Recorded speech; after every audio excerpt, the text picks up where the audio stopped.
Paix et grâce sur toi, Maman Kabibi. Paix et grâce sur ta famille. Paix et grâce sur tes enfants. Paix et grâce sur tout ce qui t'appartient, Maman Kabibi. Paix et grâce sur toutes tes entreprises au nom de Jésus. Paix et grâce sur cette hymne de qualité, cette hymne formidable, cette hymne qui est là tous les jours avec nous, cette hymne qui ne nous abandonne pas, cette hymne qui n'abandonne pas l'Éternel, cette hymne qui continue à faire confiance à Dieu. Soyez pleinement bénis.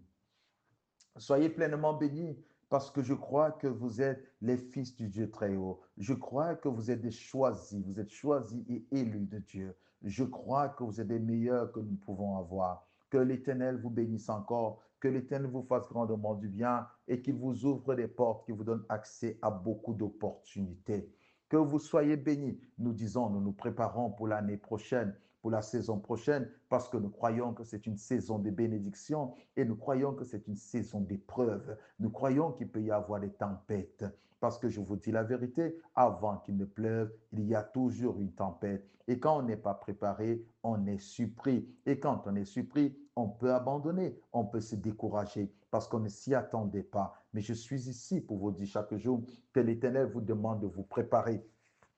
Votre Père vous demande de vous préparer parce qu'il sait ce qui va arriver. Il sait que sera l'année 2026. Il le sait et il sait aussi que tous vont entrer. Nous dirons tous bonne année, nous nous réjouirons, nous chanterons, nous dînerons avec la famille, mais nous ne devons pas oublier l'Éternel. Nous ne devons pas oublier toutes les instructions que nous avons reçues de lui. Je vous ai dit qu'il vous prépare pour cette grande pluie, qui vous prépare pour ces grands moments. Alors dans votre esprit, vous devrez être préparés. Vous devez aussi préparer vos familles, vous devez aussi préparer vos enfants, parce que ce que l'Éternel s'apprête à faire est grand, que cela ne surprenne personne. Tout ce que vous pouvez traverser, tout ce que vous pouvez vivre, souvenez-vous simplement que ce que l'Éternel vous prépare est très grand.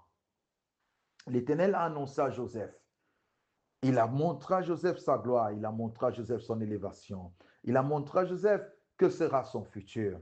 Mais il n'a pas montré à Joseph toutes les épreuves que Joseph traverserait pour arriver dans ce futur. Il n'a pas fait connaître à Joseph quels sont les défis qu'il rencontrerait pour arriver à ce futur. Je suis là pour vous dire, nous sommes mercredi miracle et nous croyons tous au miracle, mais nous ignorons une chose, avant qu'il y ait un miracle, il y a toujours une tempête. Imaginez-vous cette femme qui a vécu 18 ans, 18 ans malade, 18 ans malade. Elle était courbée pendant 18 ans.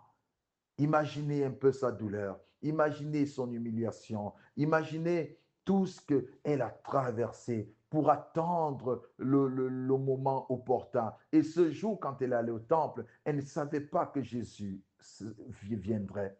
Elle ne savait pas, elle ne s'imaginait même pas qu'elle rentrerait debout, qu'elle rentrerait redressée. Elle ne s'imaginait même pas. Elle venait là comme tout le monde. Elle venait là comme tous les jours. Généralement, le miracle n'informe personne. De même que la tempête n'informe personne. Ton problème peut avoir duré longtemps, mais ce qui est important, attends ton miracle. Parce que je sais qu'il y a des gens qui me diront, pasteur, tu dis chaque jour mercredi miracle, mais je ne vis pas mon miracle. Je vis toujours dans la même condition, je vis toujours dans les mêmes problèmes, mais je suis en train de te rassurer et te dire que tu entres dans l'atmosphère du miracle. Et quand le miracle viendra, tu ne sauras pas. Cette femme qui était courbée depuis 18 ans, elle était là dans ce temple. Imaginez-vous quelqu'un qui marchait bien, quelqu'un qui marchait tout droit, et il arrive un moment qu'elle est courbée.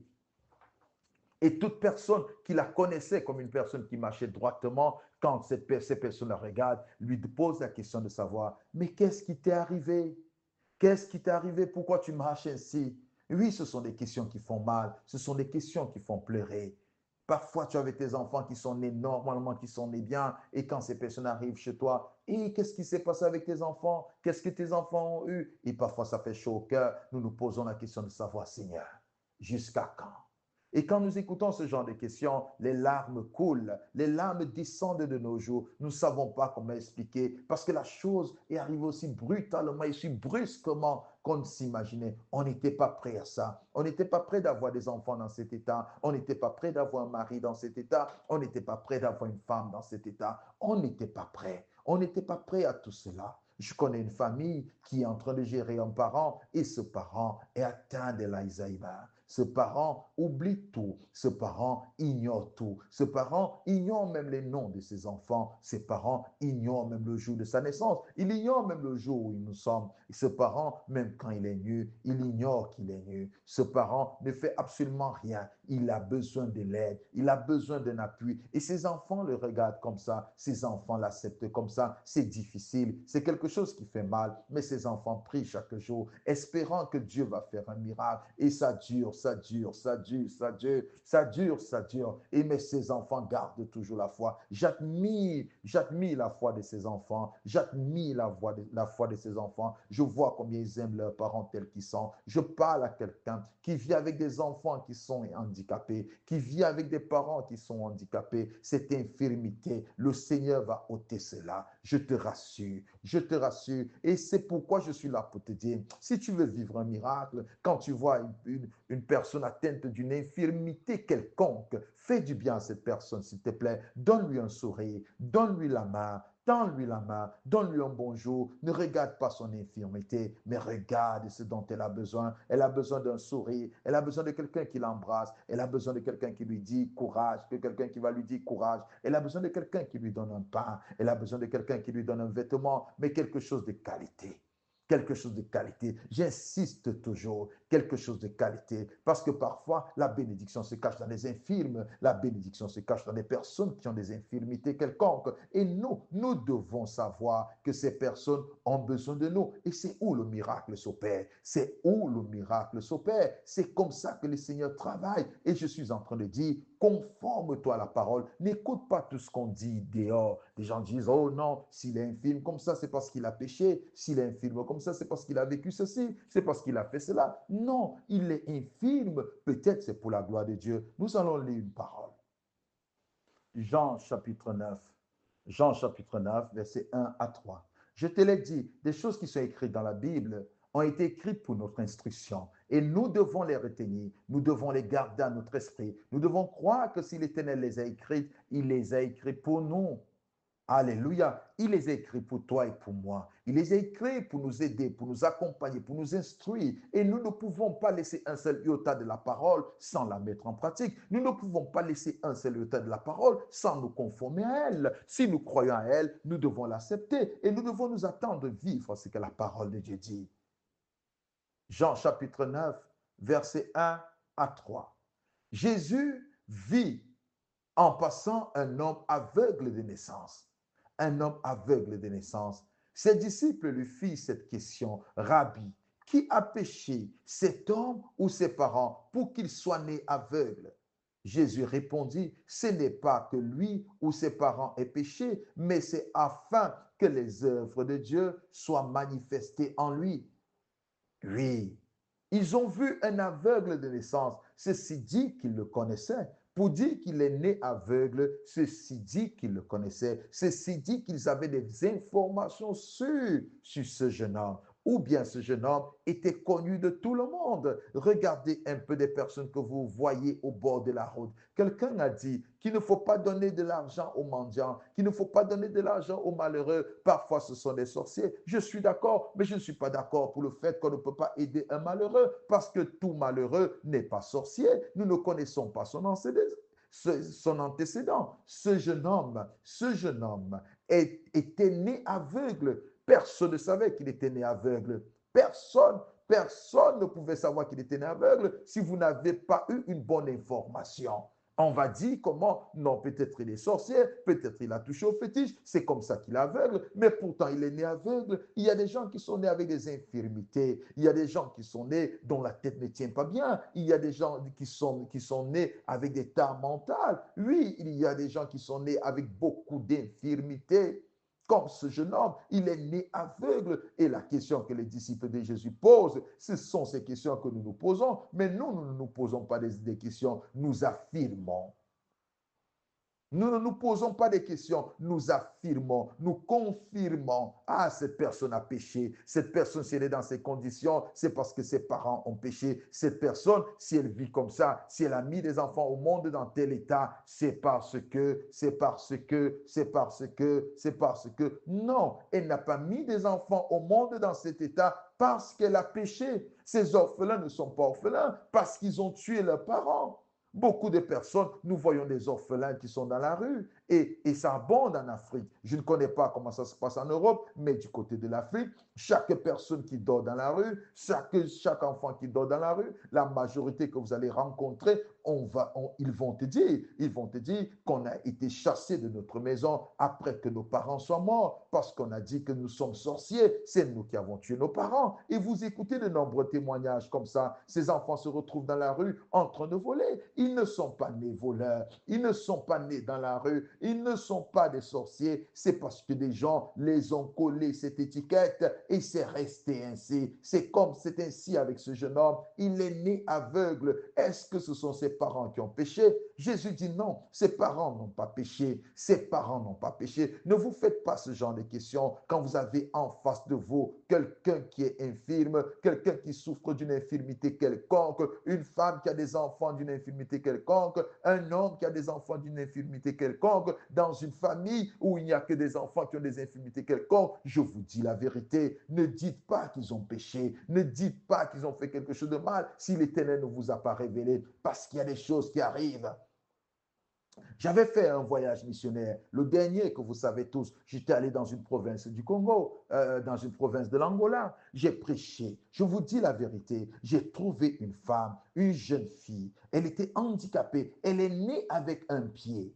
Et quand je voyais à distance, je croyais peut-être qu'on l'avait amputée, qu'elle était amputée d'une jambe. Mais elle est née ainsi. Quand elle s'est approchée, elle est venue parler avec moi. J'ai eu la chair de poule. J'ai eu très mal. Je me suis posé la question, comment est-il possible? Comment une personne peut-elle vivre ainsi? Mais je pouvais la condamner quand je l'ai vue. Je pouvais dire, peut-être que c'est la sorcellerie, peut-être que c'est la magie. J'aimerais vous raconter son histoire.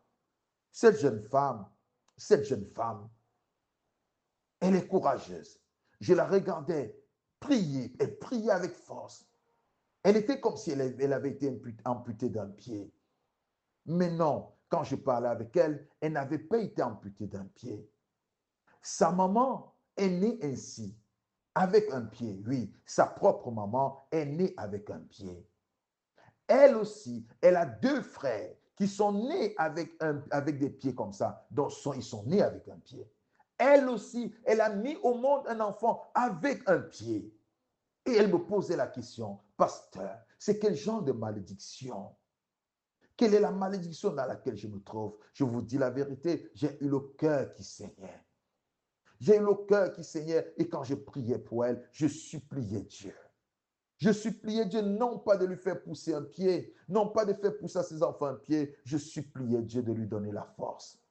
Je suppliais Dieu de lui donner le courage. Je suppliais Dieu. Je voyais une femme abattue, une femme qui voulait que ça s'arrête parce qu'elle se disait, ça peut continuer. Une femme qui avait peur de tomber à nouveau enceinte parce qu'elle avait peur de mettre au monde un enfant avec un pied. Une femme qui se posait des questions. Une femme qui voulait que Dieu lui dise, qu'est-ce qu'elle a fait pour mériter cette chose? Qu'est-ce qu'elle a fait pour naître ainsi? Et tout le mot que j'avais à lui dire était courage. Oui, Jésus a dit que cela est arrivé afin de montrer combien Dieu est bon. Cela est arrivé afin. Il dit, Jésus répondit, ce n'est pas que lui ou ses parents aient péché, mais c'est afin que les œuvres de Dieu soient manifestées en lui. Les œuvres de Dieu doivent être manifestées dans ce genre de personnes par vous. Les œuvres de Dieu doivent être manifestées dans la vie de certaines personnes par vous. Quand vous voyez un malheureux, quand vous voyez un handicapé, s'il vous plaît, apportez votre secours, apportez votre soutien. C'est un miracle que cette personne sorte de chez elle sans savoir ce qu'elle va manger et elle rencontre quelqu'un qui lui donne un repas. Ça, c'est un miracle. Vous pouvez être agent de miracle. Vous pouvez être instrument de miracle. L'instrument que Dieu se sert pour donner la joie à une personne, l'instrument dont Dieu se sert pour faire du bien à une personne, l'instrument dont Dieu se sert pour redonner de l'espoir à une personne, vous pouvez l'être. Vous l'êtes, car il dit, vous êtes la lumière du monde, vous êtes le sel de la terre. Et combien de personnes peuvent vous voir heureux? Combien de personnes peuvent vous voir dans la joie? Combien de personnes veulent vous voir dans la joie? Si c'est les dieux, alors faites du bien. Faites du bien à cet handicapé. Faites du bien à ces handicapés, à ces enfants qui sont nés, à ces enfants qui sont nés avec une infirmité. Faites du bien. Vous ne savez pas combien de parents souffrent. Vous ne savez pas combien de parents pleurent. Vous ne savez pas combien ces enfants sont malheureux. Vous ne savez pas combien vous êtes important dans la vie de ces enfants. Le Seigneur me met à cœur de vous dire que c'est un miracle si vous leur donnez à manger. C'est un miracle si vous leur donnez à boire. C'est un miracle si vous leur donnez un vêtement. Nous sommes en fin d'année. Peut-être vos enfants ont de quoi se vêtir, mais eux, ils n'en ont pas. Peut-être vos enfants ont de quoi manger, mais eux, ils n'en ont pas parce qu'ils n'ont pas la force de travailler. Je vois des parents handicapés qui entraînent des enfants avec eux, mais qui n'ont pas de quoi acheter, à vêtir à leurs enfants. Vous pouvez le faire. Vous rencontrez ces enfants dans la rue, vous avez l'orphelinat, vous pouvez le faire. Faites-le, faites un geste et vous verrez que cela plaît à Dieu. Oui, vous verrez que cela plaît à Dieu. C'est un miracle. Et nous sommes mercredi miracle. Visiter une telle famille vous recevant, c'est un miracle. Cette femme est allée courber, elle ne savait pas qu'elle allait rentrer redressée. Et quand Jésus est entré, un miracle s'est produit après 18 ans. Après 18 ans, c'est quand vous n'espérez plus que le miracle vient. C'est quand vous vous attendez le moins que le miracle vient. C'est quand vous dormez que le miracle vient. Et quand vous vous réveillez, ça se passe comme dans un rêve. J'aime dire ça. Pour ceux qui m'écoutent, ils savent que j'aime le dire. J'aime le dire que ça se passe comme dans un rêve. Quand l'Éternel touche une matrice qui ne peut pas donner d'enfant et que cette matrice donne un enfant, c'est un miracle. C'est comme si tu rêvais. Quand le Seigneur amène un homme vers une femme qui a beaucoup d'enfants, qui n'attendait plus un mari, mais quand le Seigneur la surprend et lui dit, voici ton cadeau de Noël, voici ton cadeau de fin d'année, oui, ça devient comme un rêve. Quand une femme qui cherche un mari, elle ne le rencontre pas, le Seigneur l'amène. Quand un homme qui cherche une femme, qui n'arrive pas à retrouver une femme, le Seigneur l'amène et il dit, c'est le miracle. Dieu m'a visité. Quand un couple qui n'a pas d'enfant prie chaque jour, demandant à Dieu de lui donner un enfant, et quand cet enfant arrive, c'est comme dans un rêve. Cet enfant arrive au moment où il ne s'attendait pas. Oh, Sarah, après un âge avancé, l'Éternel lui a donné un enfant. La Bible dit, l'Éternel l'a rendu capable d'avoir un enfant, où la capacité, où l'incapacité est, la capacité vient. Où l'incapacité règne, la capacité vient. Je vois quelqu'un avec un nouveau travail, le fruit d'un miracle. Je vois quelqu'un, le salaire est augmenté, le fruit d'un miracle. Je vois quelqu'un à qui on paye les études, le fruit d'un miracle. Je vois quelqu'un qui est béni avec une visitation, le fruit d'un miracle. C'est comme cette femme qui souffrait de perte de sang. Depuis 12 ans, la Bible dit qu'elle souffrait de perte de sang. Et en Israël, quand une femme souffrait de perte de sang, personne ne pouvait l'approcher parce qu'on disait qu'elle était impure. Même pas ses frères. Et si ses frères ne peuvent pas s'approcher, à plus forte raison un homme. Cette femme, elle pensait qu'elle était condamnée. Elle a tout fait pour guérir. Et quand on dit qu'elle a dépensé tous ses biens auprès des médecins à l'époque, ceci signifie que c'était une femme très riche. C'était une femme très riche. C'était une femme qui avait des moyens. Mais la maladie est venue, l'a appauvrie. Elle a dépensé tout ce qu'elle avait. Elle a dépensé tout ce qu'elle avait auprès des médecins, mais elle n'a pas pu retrouver sa guérison. Alors, Jésus passait. Elle ne savait pas que ce jour-là, Jésus passerait devant sa porte. Elle ne savait pas que ce jour-là, son sauveur passerait devant sa porte. Elle ne savait pas que ce jour-là, son guérisseur passerait devant sa porte. Elle ne savait pas que ce jour-là, le ciel s'était arrêté devant sa porte. Elle ne savait pas que ce jour-là, la gloire de Dieu serait manifestée. Je vous dis la vérité, ça se passe comme un rêve. Vous vous réveillez le matin, vous êtes assis évasif. Vous ne savez pas qu'est-ce que vous allez faire. Vous êtes désespéré. Vous vous dites pourquoi je me suis réveillé. Mais c'est en ce moment que le Seigneur vous visite. C'est en ce moment que le ciel s'arrête être sur vous. C'est en ce moment que les anges sont en train de passer. C'est en ce moment de désespoir, que le Seigneur envoie quelqu'un que vous toucherez, qui vous touchera et qui transformera votre vie. Oh, ce jour-là, elle ne s'attendait pas. Elle est assise en train de réfléchir sur sa santé, en train de penser qu'est-ce qu'elle va faire, comment elle va faire. Elle n'avait pas de réponse et je pense qu'elle pleurait simplement. Et vous savez de quoi je suis en train de parler quand vous passez des moments difficiles, vous savez, quand vous passez des moments très difficiles et que vous vous asseyez devant la porte où personne ne vous regarde et puis vous êtes en train de vous imaginer que va devenir votre vie. Je parle à une femme qui souffre de sida. Je le vois clairement dans mon esprit. Je vois une femme qui est atteinte de sida. Elle est désespérée. Elle est fatiguée de prendre des médicaments. Je m'adresse à toi. Je dis ta guérison, c'est maintenant. Je dis ta guérison, c'est maintenant. Je le proclame. Ta guérison, c'est maintenant. Par ricochet, je parle à des gens qui sont malades, qui ont des maladies incurables.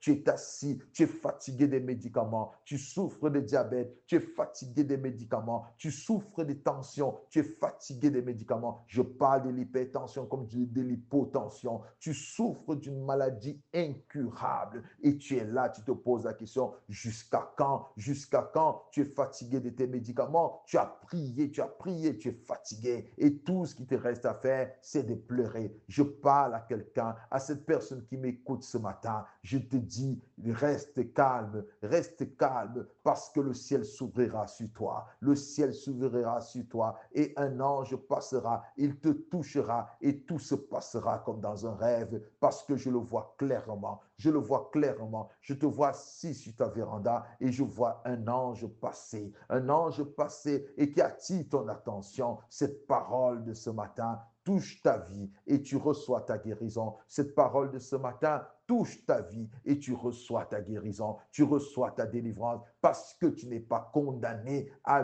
vivre dans cette condition. Elle a passé 12 ans. Est-ce que tu peux m'aider à compter? Une année, 2 années, les choses ne changeaient pas. 3 années, 4 années, les choses ne changent pas. Des choses deviennent de plus en plus difficiles. Elle ne fait que maigrir. La 5e année, elle est toujours là. Je suis là pour te dire, si tu n'es pas mort, si tu es vivant jusqu'ici, c'est parce que l'Éternel a besoin de toi. Il veut faire éclater sa gloire sur toi. Il veut montrer à un certain nombre de personnes ce qu'il est capable de faire. Laisse qu'on se moque de toi. Laisse qu'on rie de toi. Laisse aux gens parler de ton nom. Que ton nom devienne une histoire de conversation pour les autres. Ne t'inquiète pas. Ne te tourmente pas. La délivrance de l'Éternel est en train de venir. Il te dit, crois simplement et tu verras sa gloire. Laisse ton mari, même s'il n'a pas de travail, laisse que les gens l'insultent. Ton mari n'a pas de travail. Je parle à une femme dont le mari n'a pas de travail. Elle désire tant que le mari travaille, mais les économies qu'elles ont ne suffisent pas. Et vous vous dites, qu'est-ce que vous allez faire? Comment sera l'année prochaine? Comment sera la saison prochaine? Je suis en train de voir écrit sur votre porte, surprise. Je vois écrit sur votre porte, surprise. Et le Seigneur me dit, ne vous inquiétez pas. Je vois clairement, c'est un homme et une femme qui vivent ensemble, mais qui sont plongés dans l'inquiétude. Le Seigneur me dit, ne vous inquiétez pas, ne vous inquiétez pas, il passera à votre porte. Il est près de votre porte. Cette femme était donc assise, comme je disais, elle regardait, elle observait, elle a entendu un bruit. Et je crois qu'elle voulait se lever pour fuir parce qu'elle se posait la question, ce bruit, est-ce que des gens viennent finir avec moi? Parce que je crois que dans la nation, on connaissait son problème et des gens n'avaient pas besoin de telle femme. C'est comme si elle apportait la malédiction. Vous savez, il y a des gens dans la vie, quand vous les voyez, c'est comme si elles apportent la malédiction. Et quand les gens vous voient, c'est comme si vous êtes porteur de malédiction. Les gens se posent la question, pourquoi vous vivez? Les gens posent la question de savoir pourquoi cet enfant vit, cet enfant handicapé, cet enfant paralytique, pourquoi vit-il? Il devait déjà mourir, il devait déjà s'en aller, il fait de la peine à ses parents, ils n'ont pas pitié de toi, ils sont fatigués de voir la souffrance de cet enfant, ils sont fatigués de voir ta souffrance. Je parle à quelqu'un qui m'écoute pour la première fois, je vois une personne, une jeune fille qui est couchée sur une natte. je suis en train de te dire, ils sont fatigués de te porter, ils sont fatigués de te porter. Je t'annonce qu'ils ne te porteront plus. Cette natte qui est en train de te porter, c'est toi qui vas la porter. Et ces gens qui sont fatigués, ils vont se réjouir avec l'Éternel. Cette femme était donc assise, elle a entendu un bruit et elle s'est dit, sûrement ce bruit, on vient pour m'enlever de cette place, on vient pour me chasser, on vient pour me renvoyer hors du village. Qu'est-ce que je deviendrai? Qu'est-ce que je ferai pendant qu'elle est en train de se poser des questions, pendant qu'elle est en train de s'interroger, pendant qu'elle est en train de pleurer et que la peur saisit son cœur, elle est en train de trembler, mais elle écoute, c'est Jésus qui passe. C'est Jésus qui passe. Elle dit, ça c'est une opportunité. Je vais mourir entre ses mains. Je vais m'écraser entre ses mains. S'il ne fait rien, je préfère m'écraser entre ses mains. Et cette femme a dit, si je puis seulement toucher le bord de ses vêtements, je serai guéri. Oh, bien-aimé dans le Seigneur, ta foi est importante. La foi en cette saison est importante. La foi en cette saison est importante. Je t'ai dit, c'est un mercredi miracle.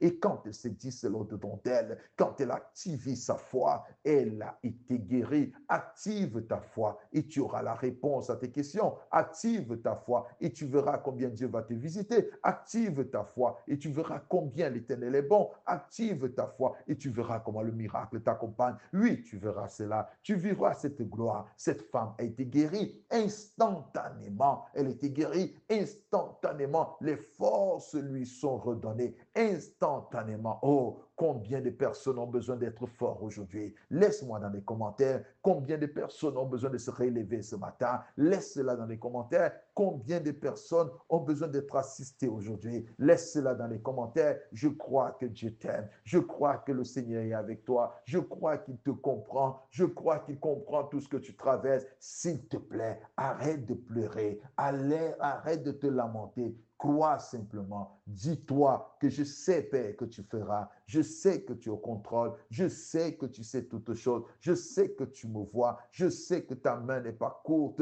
Je sais que tu ne tiens pas compte de mes péchés. Je sais que tu ne me juges pas. Je le sais. Je le sais. Je le sais. Jésus dit que ce n'est pas cet homme qui a péché. Ce n'est pas ses parents qui ont péché. Non, ceci est arrivé pour que l'Éternel se glorifie. L'Éternel peut se glorifier par toi. Fais du bien aux malheureux, fais du bien aux pauvres, fais du bien à l'handicapé, parce que là se trouve la bénédiction. Que Dieu vous bénisse abondamment.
Je t'aime Seigneur, je t'aime Seigneur, je t'aime Seigneur, car tu es tout pour moi. Dans ma vie ce jour, Père, Je ne compte que sur toi, car dans le temps difficile que j'ai traversé, tu es le seul qui m'a montré le vrai amour. Tu m'as tendu la main, non seulement pour me relever, mais surtout pour m'élever devant ceux qui m'avaient condamné. Tu m'as tendu la main pour me transformer, me façonner et me rendre quelqu'un de meilleur à ton goût. Je t'aime, Seigneur. Je t'aime, Seigneur, car tu es tout pour moi. Dans ma vie ce jour, Père, je ne compte que sur toi, car dans le temps difficile que j'ai traversé, tu es le seul qui m'a montré le vrai amour. Je t'aime, Seigneur. Je t'aime, Seigneur. Je t'aime, Seigneur, car tu es tout pour moi. Dans ma vie ce jour, Père, je ne compte que sur toi, car dans le temps difficile que j'ai traversé, tu es le seul qui m'a montré le vrai amour.